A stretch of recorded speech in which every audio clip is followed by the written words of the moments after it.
absolutely thrilled to welcome you to the 15th podcast episode of Let's Talk. A heartfelt thank you to our new followers for your support and encouragement. Our podcast is not just another conversation, it's a deep dive into the inspiring stories of our guests. If you're here to aspire success in your career, you've come to the right place. Don't forget to follow and subscribe to our channel. Without further ado, let's get started. It's Let's Talk, and I'm your host, Aisha. Today, I'm joined by an industry veteran who's seen the enterprise tech world evolve from every single angle. Mr. Ankur Gulla, welcome, sir. Thank you. He's the sales director at Databricks. With over 25 years of experience at global tech leaders like SAP, Microsoft, Oracle, IBM, Mr. Ankur brings a rare blend of strategic insight and hands on leadership. Stay tuned, this conversation is full of actionable insights for marketers, sales leaders, and anyone building the future. So, to start off, today's topic is marketing enterprise tech, trust, transformation, and the human touch. So, to start off, sir, you describe yourself as a doctor to a business firm. Can you unpack the metaphor for us? Like, how did that philosophy evolve? Yes, very early in the career, I tried to figure it out, my passion in life, what gives me a kick in the life. Um, by the time I had done my engineering work for almost 7, 8 years, then I figured it out, solving complex business problems, which has creates a high impact on people around me. That gives me a kick in my life. Now I realize that I was more suited for the medicine field, but the time had gone away.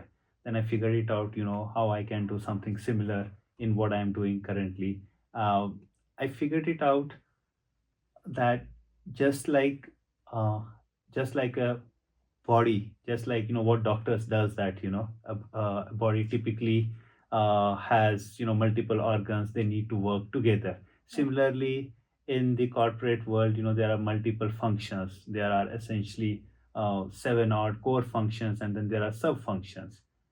Now if those functions do not work at the same level of intensity, the organization cannot be successful. It's just like that, if a particular organ in a body doesn't work well, so the person can't be playing a game.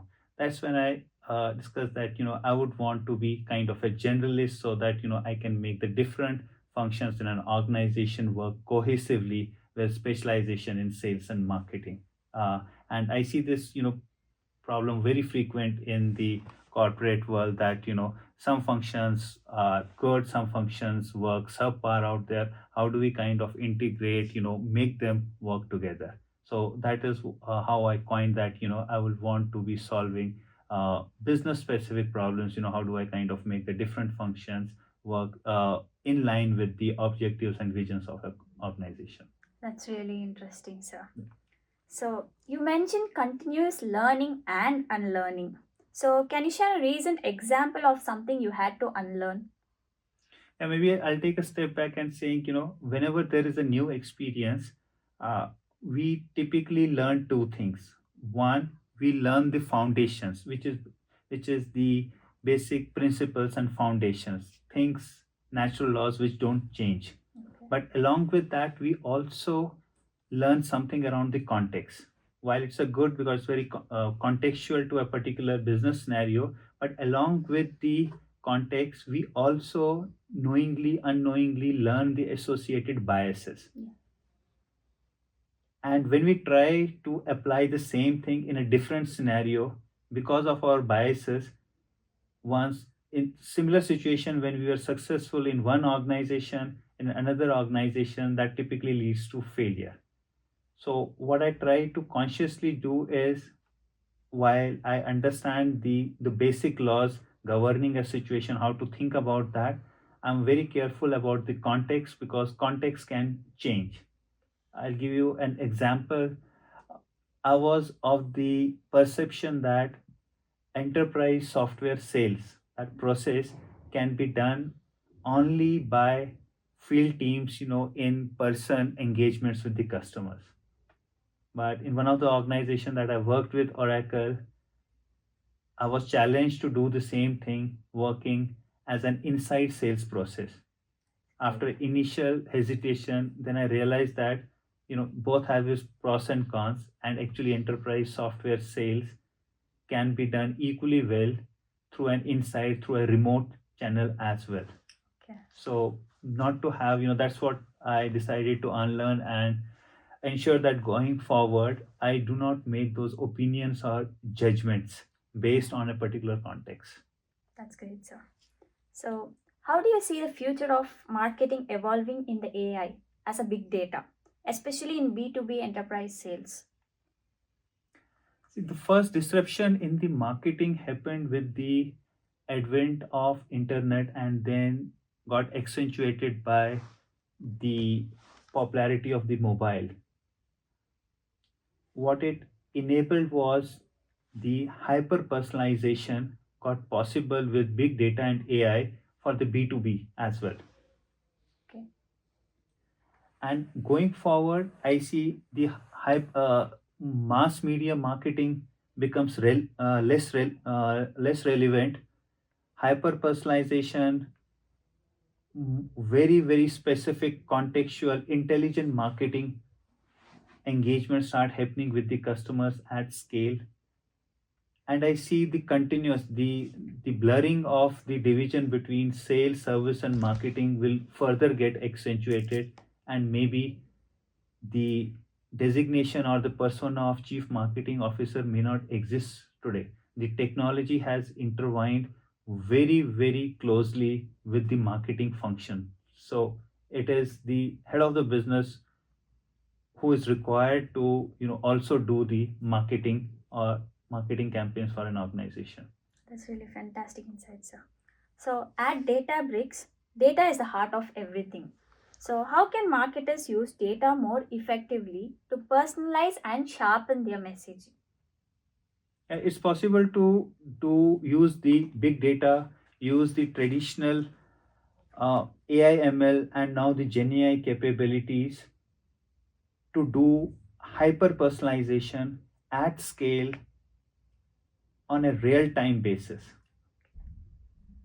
That is where the world is moving towards. The concept of ATL is actually becoming irrelevant now. That's great, sir. So, if you had one line marketing mantra for tech companies, what would it be? Use the technology, both traditional AI and the Gen AI, to build processes and capabilities around hyper personalization at scale on a real time basis. Okay, sir. That gives wonderful outcomes for the business. That's really great. So, on your view, what is your view on digital marketing, sir? Like, where will it lead?